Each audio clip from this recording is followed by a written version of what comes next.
Tsala sa me dumela ke Mogote wa Poko. Gompieno ke batla go itsise gore a re se ka ra letla maemo a ngwaga yo a re le batse maikano, a re se ka ra letla maemo a ngwaga yo a re le batse tsotlhe tseo re di ipoleletseng, a re le keng go tsweletsa ditoro le fa go le thata go ntse fela jalo ke Mogote wa Poko.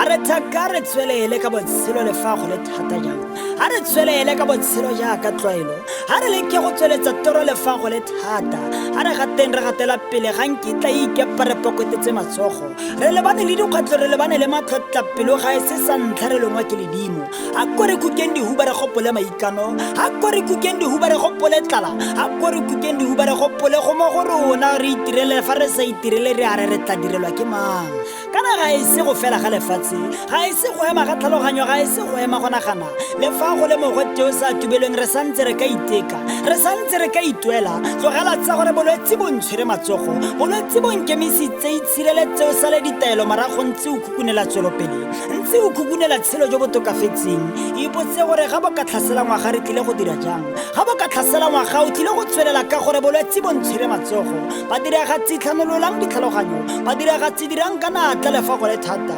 itshwareleleng tshwarelelang. Aforika Borwa ga re itse go tlile go tsaya lobaka lo lo kanakang, a re itekeng, a re lekeng go tlhanolola ditlhaloganyo, a re lekeng go tsweletsa botshelo le fa go le thata go ntse fela jalo ke Mogote wa Poko.